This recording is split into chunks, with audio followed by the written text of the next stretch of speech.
Hi, it's Jennifer. I am checking in and going to be doing a video about advocating for yourself, transferring care when you've been diagnosed with stage 4 breast cancer, but this is really applicable at any stage within your, cancer journey.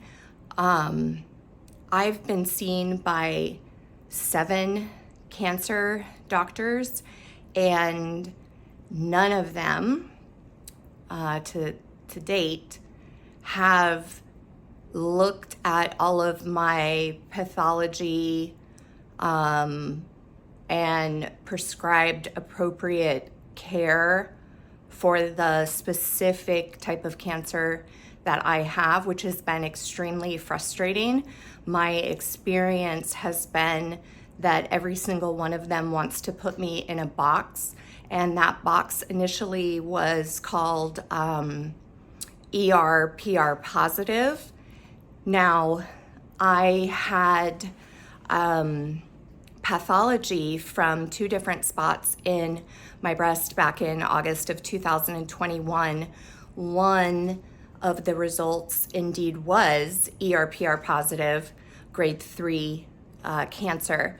The results from the second pathology and spot on my breast was actually triple negative, although nobody treated me for that. And I've been trying to bring this to their attention since August of 2021. And so this is just a reminder for anybody who is going through this to speak up and advocate for yourself. I've been ignored 7 times, and I'm still going, and I'm still looking for the right oncologist and the right team to help me beat this diagnosis, because I don't want to die. And I've kind of been given this life sentence as of late. My most recent doctor is at Mayo in Phoenix, and her treatment protocol is pretty basic and standard, which unfortunately I was really expecting a lot more from Mayo. But her treatment plan for the triple negative and ER positive, which is also considered aggressive treatment resistant ER positive breast cancer, is to have me do chemo for life, which is really not the ideal.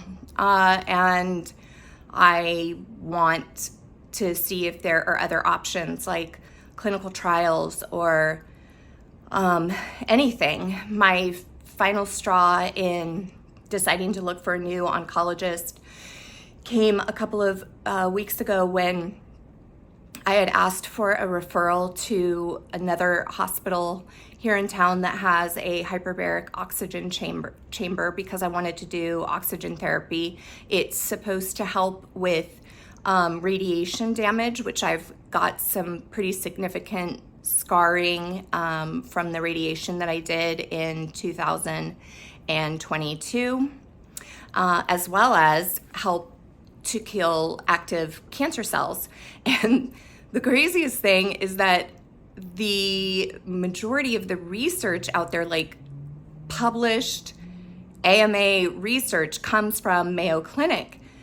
And my doctor said, no, I'm not going to write you a referral. That's not what we, for this hyperbaric oxygen chamber, that's not what we do in oncology. And she referred me to my primary care physician, who, mind you, I haven't seen since before I was diagnosed, because I've been going to oncology appointments to 3 to sometimes 5 times a week for the last almost 2 years. So I was pretty frustrated by that. And then I got a lump, a small little lump showed up in my groin area, which looked a lot like a lump that had shown up in my armpit last September. And it turned out that the lump in my armpit was inflamed and had to do with there being cancer in my lymph node that was underneath my armpit.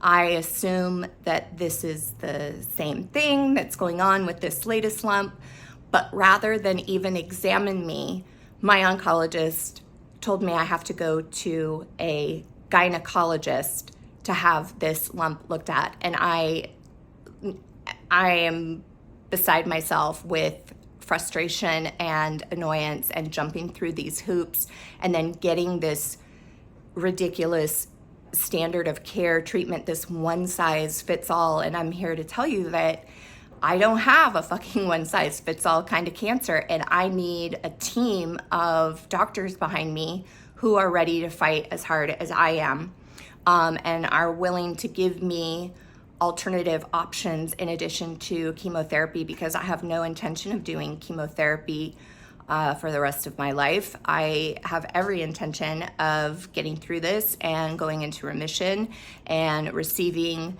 the words, no evidence of active disease. And I want to know that my medical team is at least on the same path as me, because right now I feel like I'm the one that's been screaming from the top of my lungs, please pay attention, look at my labs, look at these results. This cancer looks really weird and very different, and nobody has really paid attention to me. I have felt very placated, patted on the head, told not to think about the past, it's time to move forward, things like that. And it's really frustrating, because if you're not paying attention to what kind of cancer this is, how the fuck are you supposed to treat me and heal me?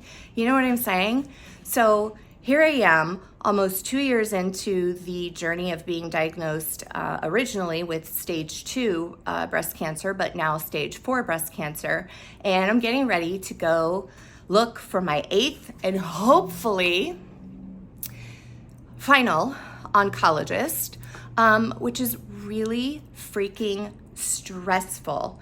I found myself today, I was on the phone. I'm gonna go see 2 different facilities in Southern California, and I got off the phone with one of them and immediately just had all of this anxiety, and like I was freaking out because I didn't think that they were gonna take my insurance, and I've got insurance issues because of my divorce. I have to go on state issued insurance, and I'm really nervous that I'm not going to be able to get the care that I have been receiving with my ex's insurance. So anyway, that freaked me out, and at the end of the day, I'm like, God, you know, over the last 2 years, I've eliminated so many stressors out of my life.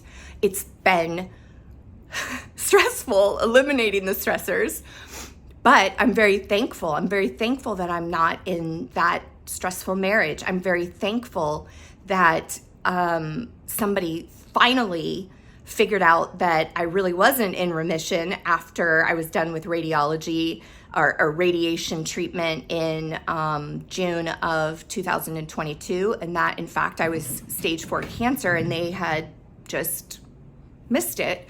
I'm very thankful for that. I am not able to work anymore, and so there's stresses that come with that, but there's also, I mean, thankfully I've got, you know, savings, and I filled out for disability, and so I have to learn how to live on, you know, $2,900 a month, but it's better than a kick in the ass. And so, you know, most of the stressors have been removed from my life. And I was speaking with a girlfriend a couple of weeks ago, and I'm like, you know, the biggest stressor is fighting with my doctor. And it just hit me like, that's so ridiculous. Stress is such a problem when you have cancer, and it's really difficult to not be stressed out because you're literally fighting for your life. So I made the decision, and I have the love and support of really amazing friends who are taking me under their wing and going to be helping me find and I love you, Brian and Oliver, and thank you from the bottom of my heart. I couldn't do this without you. I'm going to start crying if I think about it any longer, so I don't want to do that, but I love you, and I appreciate you more than I could say. So I realized if the biggest stressor I have is what's supposed to be making me well, it's probably time to find a new care team. And it is a pain in the ass. You have to get all of your records. I'm in the middle of chemotherapy, so this has to be done and timed to the T so that I don't miss my medicine, you know what I mean? And so I called Cedars, who I feel really strong about, and also UCLA, which is the call that made me get really anxious. But we'll see, we'll see what happens. So I'm going to go to both because I think it's smart to get two opinions and make the best decision for me. But what I'm looking for is, a reason and also like a solid treatment plan. I cannot have this oncology standard of care, one size fits all, because it's not working for me. It hasn't worked for me in the last 2 years. So anyways, I'm very hopeful about that. And I just want you to know that if you or somebody you love is going through this and they're feeling like they're not getting the right treatment for them, to continue to advocate for yourself and go find a doctor that will listen to you and support you in these alternative options as well as traditional medicine. I have no intention of just stopping chemo right now. However, I absolutely am not going to do chemo forever. That is like ridiculous. I am taking, supplements. I'm doing my own sort of cancer treatment protocol that involves, reducing stress, meditation, affirmations, and again, supplements. I've changed my diet. I'm not eating sugar. I'm not drinking alcohol. I would like to do the oxygen therapy, and I really would love to see if there's a clinical trial for somebody like me that has these two different kinds of cancer at the same time. And it's like, I can't believe that I've been through 7 doctors and I'm about to go to 8, but I am going to continue to do it. And I just want to encourage everybody else out there to listen to your gut and fight for your right to effective, individualized treatment, because I am just shocked and appalled at this one size fits all. One size does not fit all, and it's not fitting me. And I am very hopeful and excited to find a team that will work with me individually to find what's best for me so that I can read those words, NEAD, no evidence of active disease. Thank you for listening, and I hope that this is helpful. If you've made it this far and you want to contact me, please check out my blog at livingjm.com. My contact information is there. I'm always willing and able to talk to others who are going through this cancer journey and just looking for support or direction in navigating the medical system, because it can really be just a bunch of bullshit at times. So I hope you all have a very blessed day, and I'll see you later.